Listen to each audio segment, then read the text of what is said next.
good afternoon, good morning, good evening, wherever you are. My name is Yannick Hicks, and I'm joined by my guest, Dion. I'm part of the Maxwell Leadership, have a background as a pharmacist, representing, we're here with the American College of Healthcare Executive, Georgia chapter. And today we have a very exciting guest to us. We're trying to, of course, bring you healthcare leadership, healthcare excellence, and how you can become better in your various health systems, organizations, and for you to become a better and great leader. So I'm joined by Dione Geiger, and she's gonna I'm gonna have her introduce herself, share a little bit about her background, and they've used some of their frameworks in a lot of organizations. She has tons of knowledge. But Dion, great to meet you. Well, Don, nice to meet you. And again, my name is Dione Geiger. I'm the president of the Sterling Council. We've been in business now going on 34 years in the state of Florida, and we also are operating in the state of Georgia. In the last 7 years, we moved into Georgia as well. And we work with organizations from all sectors, and help leaders and leadership organizations really drive performance excellence um, through what is really a leadership system of, performance management that is known as the Malcolm Baldrige Award. We're a state award. We call ourselves Sterling.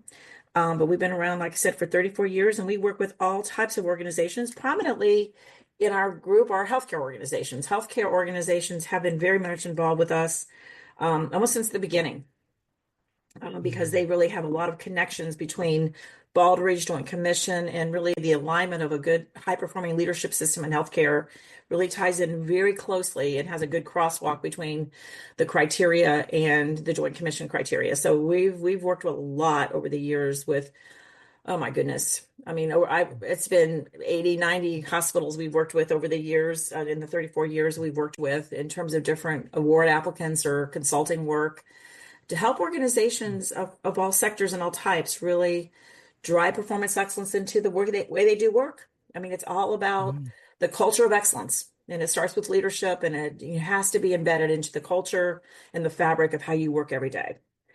So we're excited Absolutely. to work with healthcare organizations, especially because you have such a big impact on, the families, the patients, the systems of healthcare.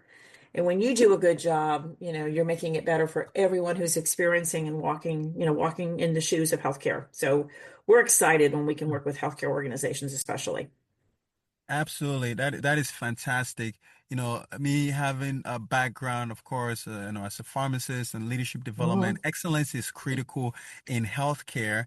One of my real major values is just exceeding expectations, which comes with Hmm. excellence. Some of the things that you do in Sterling. And, last week we had our Georgia, Association of Healthcare Executive meeting Hmm. that talked about teamwork and just excellence in healthcare and how to evolve going forward. I mean, it is just, phenomenal. It was a great panelist session, gained a great deal. So, Leon, thank you for sharing that. So, how do you guys, working with these healthcare organizations, hospital health systems, for the extensive amount of years, how have you guys been able to help this healthcare to drive excellence and performance excellence within the organizations?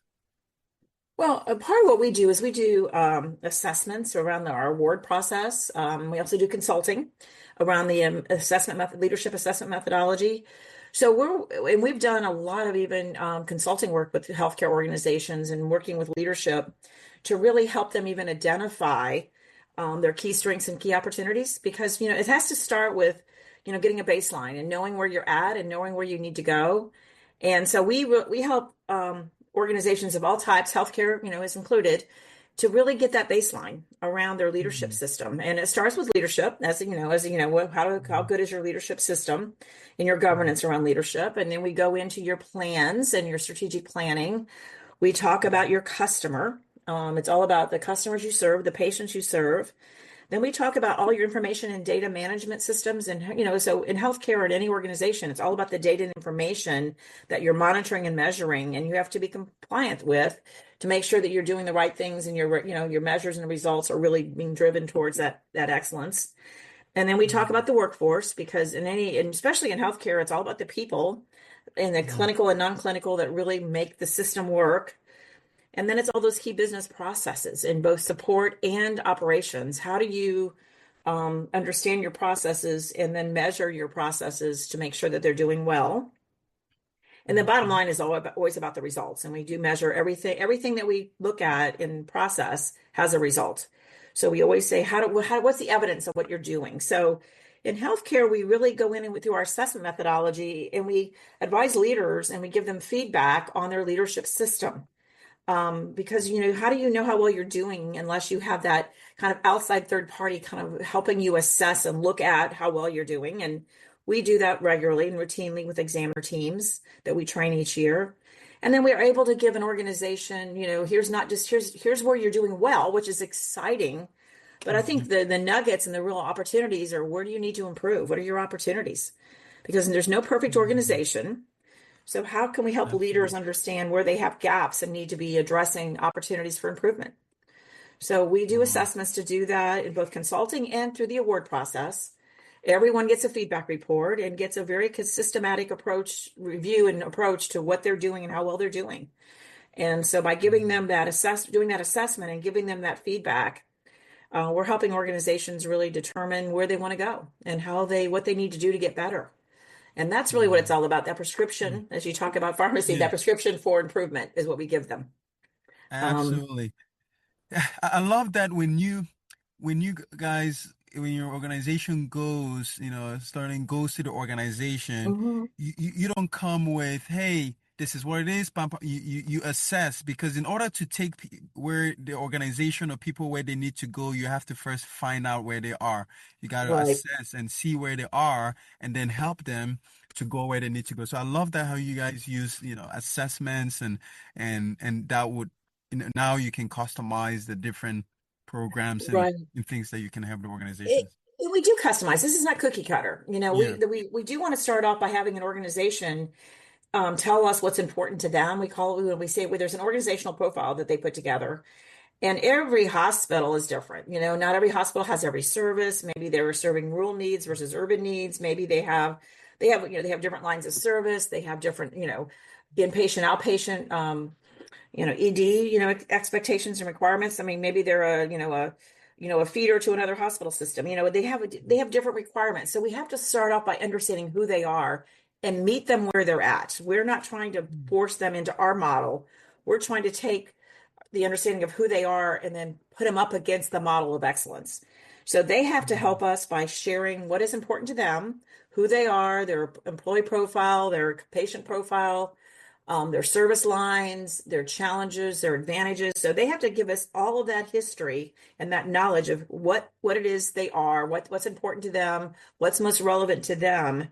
And then we assess them based on what they say is most relevant.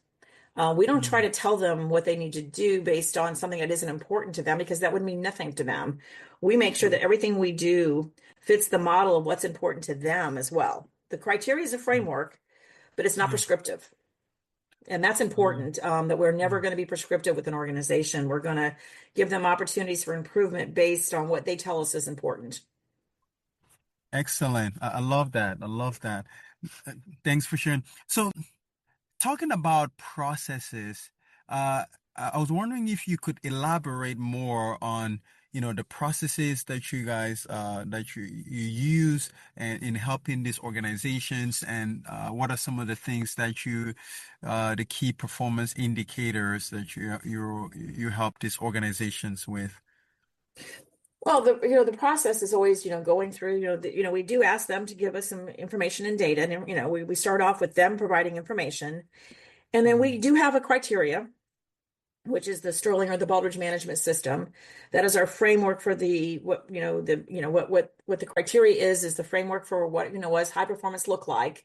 Because the criteria is made up of all the best practices of the high performing organizations worldwide. This is not just what we say is good for, your organization. We basically have there's a system and standard for the criteria is really comprised of all the best practices of high performing organizations in leadership, planning, so forth and so on. So we have the criteria for high performance and what are the best practices. And then we basically ask the organizations to respond and give us, we do question through either written assessments and combination of interviews and documentation. And then we basically ask them to respond and give us feedback and, on what they're doing so we can assess them. And then we always evaluate them. There's a scoring rubric that we use called ADLI, Approach, Deployment, Learning, and Integration, which is saying, okay, what is your approach to how you're doing? And then how do you deploy it? How do you evaluate and improve it? And how well integrated is it? Because that's the only way we can really know how well you're performing is through some kind of scoring rubric or matrix that really gives us a read on how well you're performing. And then the bottom line on all of that then does also tie to results because the evidence is always the results you're able to perform with and share with us in terms of the outcomes of the business processes that you deem to be important. So we always are looking for things like in leadership. We're always going to be looking at how effective is leadership. And we're looking at things like how effective is the communication structures that leadership have, because one of the biggest challenges leaders have as an organization is communication. Amen. How effective are you at communicating and sharing information and making sure that from the top to the bottom across the entire organization, if something is important or something needs to be done, that we all understand what it is and why it's important, and that we have a good system for communication. We also have to have a good system for focus on what's important. Leaders have to set that stage for what does performance excellence look like and what is it we need to be working on as a team, not just what we want to come in every day and work on. Because there's always going to be things, even in the support areas, that we have to improve. Whether it's the food service, whether in a hospital, whether it's housekeeping and house cleaning, whether it's maintenance, whether it's the financial systems, billing systems, those all have things that need to be improved on continuous basis. But leaders have to basically set the parameters for what's important and what we need to achieve. What is the best of the best and what do we need to do to get there? Clearly in the clinical areas, there's a lot of clinical excellence standards that are set by the industry and by CMS and all the providers. So there's a lot of top decile measures and things that you have to be able to accomplish within the clinical areas that is pretty well established in healthcare. But again, what we want to know is, okay, what are you doing to accomplish that? What is your processes? What are your systems? And so we're always asking leaders across all levels of the organization, not only to define what excellence means to them, but then give us the evidence and the processes by which you do that. Because again, we want to know how you're making that happen. It's not just happenstance. It's really a very intentional approach to how you're working. And, that's what we really want to see in healthcare, especially. We want to make sure that the work you're doing, especially when it comes to anything related to patient care, has to be absolute. There can't be room for, you don't have room for error when it comes to the patient side of the work you do. In healthcare, there's just too much of a challenge if you don't do it right the first time that you may do harm to a patient or you may cause, other consequences of, what could happen. And we just, we know in healthcare, there's all kinds of statistics. And, when we talk about outcomes and that should not have happened, and we want to make sure in healthcare that you're hardwiring everything to intentionally make sure that never happens. So how do we ensure the quality and the excellence every day and sustainment of that? And as leaders, healthcare leaders have that responsibility. I've talked to hospital presidents who basically on a daily basis are monitoring certain metrics or looking at outcomes or making sure that, one I was just talking to the other day, he said, if there's a dissatisfied customer, I'm personally calling them. I'm finding out what's wrong, what we could have done better. Or if there's an outcome that, didn't turn out the way we needed to, how do we overcome that? And what's the root cause? And how do we fix that? Leaders have that responsibility to hardwire and ensure excellence in everything, in every aspect of the work. And and in healthcare, everything affects the whole. You can't just say, well, it's only clinical. No, you have to look at the support areas as well.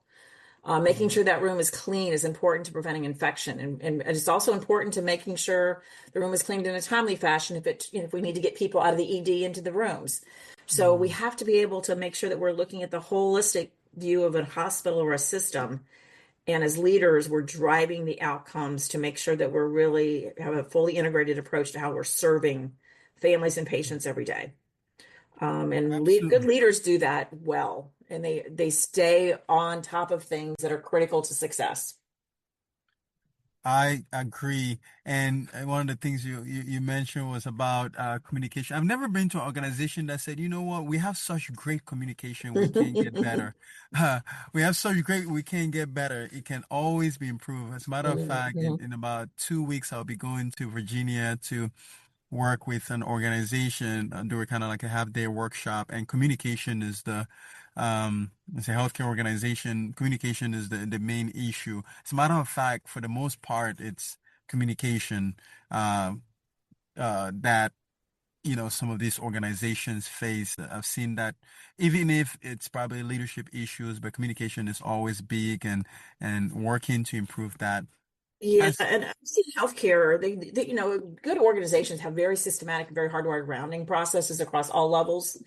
Whereas everything where, they're huddling, they're talking, they're sharing, and the leaders are rounding constantly on each other as well, not just their employees, but on each other to ensure that there's a system for, making sure that everything we say is important is being done. And that rounding also provides for a lot of accountability around making sure that if it's important that we're ensuring that it's happening, that we have accountability around it through rounding. So that's something that healthcare typically does pretty well, though. But it always can be better. You always can make sure that you improve what you do, and you have to make sure that that rounding is basically done systematically and very intentionally. And there's a lot of tools I know that leaders use to really capture all the learnings and all the information so they can share across the board as well. What are some of the things we're learning and hearing from our employees and from the staff that we need to improve?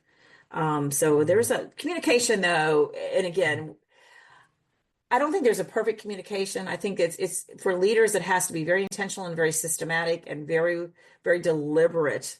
And you have to have, we always say, what is your system for communication? It shouldn't just be, well, we have meetings on occasion, or we do this or we do that. No, what is your system for communication? And it should be a very structured approach to how you're communicating because you can't afford not to communicate well.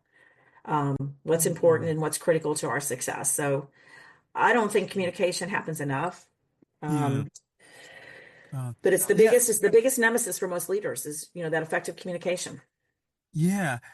Before we make and as we're wrapping up, you said one of the things you guys ask organization is what is your system? Can you just talk a Mhm. little bit more about that and how that can really help these healthcare leaders and organizations? Well, Sterling or Baldrige have a system, a framework, which we call our leadership system. It starts with your leadership, category, which is where it all starts. And I can tell you real quick, if you don't have a commitment from leadership to really drive excellence, you might as well hang it up because leaders are they have to be the heart and soul of really driving performance improvement and performance excellence. It has to start at the top. Not saying it can't have bottom up and it can't be across the organization, but it has to start at the top. And that system of leadership starts with leaders. And then you have to have an integrated approach to how you're managing and leading the organization. And that's that system of leadership that we talk about. There has to be plans. There has to be that focus on the customer and what's important. And we talk about those categories of excellence. And that's that system, where we really look at, what are all those things that make up a leadership system and make it high performing? It's not just one thing. It's a multitude of processes and systems that really make high performance work. So, that's that system of leadership. It's just, there's a lot of, it's not that it's overwhelming in terms of the components, but there's not just one or two components. There's a multitude of components that you have to really be a high performing system. It's not, it's hard work. But when you do it well, it becomes how you work. And I think that's the difference with the good leaders is it just becomes the way they work. And that's where the leadership system really becomes it really develops into that culture. Yes. You can, that's, culture is a system. When you're looking at a high performing organization in leadership, it has to start with that culture of excellence and the belief that in a communication and in values that really communicate what's important and why is this important. And then once you have that culture embedded where everyone is on the same page, because you have to be on the same page to have a good high performing Mhm. culture, then it works well. I mean, when I was telling, we were talking a little bit ago about sports and football and different, one of the things they talked about with the high performing, colleges, they have a culture, and that starts with the coaches and the leaders really driving what's important, whether it be the daily practices, whether it be the teamwork, whether it be the commitment to what we have to do to, practice and have routines around the discipline around what we do. Mhm. That's part of that culture you have to establish as a leader in order to be successful. So, Exactly. that's a system of leadership. All these components that really drive performance excellence. Again, it goes back to all those identified characteristics of what high performing organizations do well. And that Absolutely. comprises the system of excellence. I definitely agree. James Clear in the Atomic Habit says you don't rise to the level of your goals, you fall to the level of your systems. You know, Hmm. and Absolutely. what you just said Mhm. really resonates. It's really about creating that system within the organization. So, Dion, the final thought. I mean, this has really been Mhm. excellent, been very impactful. These healthcare executives, healthcare leaders. Um, what's your final thought on elevating performance excellence, which is you're all about? What are some final things you can give these leaders, these organizations, executives, um, that they can take away with and begin to elevate the performance excellence within their organization? Well, and number one, I think there was something. I was working with a leader the other day, and one of the things he talked about was extreme thinking. And I think as leaders, we have to be able to get out there and go beyond the norm and go beyond just the way of doing business. I think in this environment, especially as competitive as we are right now, and as fast changing as our environment is, leaders have to really have that extreme thinking and have to be able to really drive excellence beyond what has been the norm in the past. Business as Mm, usual is no longer going to be what we're going to be able to succeed with. We have to be able to go above and beyond what's really the normal. And what's going to set you apart as an organization and as a leadership? It's not going to be just doing, getting mediocre satisfaction, or just, what is it going to take to get, if you're looking at a scale of nine, 1 to 10, what is it going to take to get those tens or those nines on my surveys? What do I need to do? What's going to be above and beyond? And, do we mm, have to basically begin to, as leaders, drive excellence beyond just the normal daily work that we do? We have to really drive, I think, as leaders to an extreme level of thinking and going above and beyond where we are right now. Because it's just the mm, world is too competitive. There's too much going on for business as usual to sustain us anymore. So I mm, would encourage every leader to think about, what are you doing every day and how are you really driving a change that's going to make a dramatic impact on the work that you do, not just, a slight improvement on what you're doing. That extreme mm, thinking, that extreme driven kind of focus on making sure you're better, and you're striving for even being better. It's not just mm, about complacency. So I think mm, that's one thing I would say, leaders, you have to really stretch yourself, continue to look for those best practices, identify them and bring them back and make sure that all your leaders are on the same page. Because as a leadership team, you have to be in sync as well. You have to be mm, operating from the same song sheet. You can't have everyone singing different music. You have to be on the mm, same sheet of music. So, as leaders, get mm. everyone on the bus, get them on the right bus, get them going in the right direction together, and continue to really drive for that excellence through that extreme thinking. And just kind of challenge ourselves every day to think, what can I do better and what does that look like? And not just be complacent. I love that.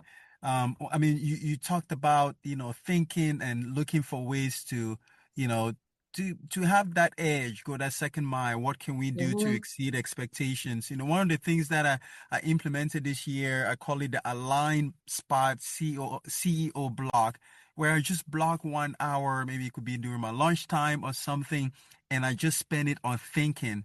Thinking. Sometimes Hmm. I mindstorm for ideas, kind of like visionary thinking, how begin to think like a visionary as leaders, or Hmm. especially as trendsetters. You talked about thinking. this has really been significant for me to spend more time on the vision and how I'm going to drive the organization forward because we can Mhm. just get caught up in the grind. And so we need this thinking time. I block it Right. intentionally 1 hour every day. Um, Sometimes maybe if it's busy, 30 Well, minutes, but it's been really significant in just driving because we can and Michael Gerber even talked about that in his book, The E-Myth. right. Um, yeah, Another thing I think, yeah, I think we have to think about as leaders is, one of our biggest roles is being an influencer. And making mm, sure that we are influencing in a positive way, and that we're doing good coaching and mentoring, that we're basically continuing to look at risk taking and decision making as appropriate, that we're the ones that are really out there, with emotional intelligence, trying to understand what we need to be doing, and not just, it can't just be one thing, but you have to be, but as leaders you have to basically be very intentional about what your role is as an influencer as well. I think influence is probably one of the biggest things you do as a leader every day. How do mm, you influence the folks around you and the people around you to do the right things and do them well? And I yeah, think that, we kind of underestimate the value and the role that leaders play. I mean, they have such an important role every single day. You got to come to mm, work and you got to be, totally focused on what's important. And, leaders don't have time to be off, unfortunately. They really do. I mean, when I say be off, have a day where, oh, just give me the day. mm, I really don't want to think about things today. I have to just kind of get through the day. No, you're on show and on display every single day.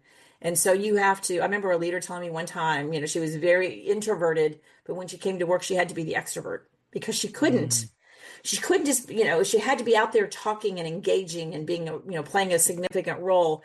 And that was the least comfortable part of her job. But it was the thing that as a leader, she had to do well because, mm, she had to be out there engaging and talking and influencing and being the most knowledgeable person in the room when it came to decision making as well. Spend that time to really know your issues and be an expert on mm, issues as appropriate, or know what experts you need to refer to when you can't make that decision because you know who in your organization is that expert. Because sometimes it's not going to mm, be you, maybe it's going to be someone else. So, but you have mm, to really be able to have that time as a leader to really influence and drive mm, outcomes, and really mm, have that extreme thinking, again, and really push for excellence. Because if we're not mm, pushing for excellence, what are we pushing for? mm, Mediocrity, And so I don't know mm, any leader who mm, really just wants to be so-so. I think leaders really do want to stand out and they really do want to make a difference. And I think that's why a good leader, when they're doing their job, they are making a difference every day with the people around them, with the patients they're serving, and with the organization as a whole. And I think that's what's really important is that we are making that difference every single day. Absolutely, and you're definitely making that difference in healthcare organization with Sterling. That was, so powerful. Thank you very much, Dion, for your wisdom, your knowledge, and just kind of sharing how your organization has been elevating performance excellence in healthcare. So for those who are going to listen to this, of course, we're going to have this on acheofgeorgia.org and just be on the lookout. We're gonna post on our LinkedIn pages and different ways, and you can always bring out your thoughts on how we can maybe some particular topics. But thank you very much. I really Oh, appreciate you. thank you for your time and good luck with your Mm, mission. I think, the hospital associations and the groups that can pull leaders together and help through education and training and through forums where you can share best practices, that is a key role. That is a mm, critical role to the success of organizations to be able to have that body, that association, where they can come and they can talk as leaders and they can learn from each other. So I really mm. applaud your mission, Okay, and want thank to, you. compliment you on continuing to really drive excellence in what you do. Thank Thank you. you very much. I appreciate it. Thank you.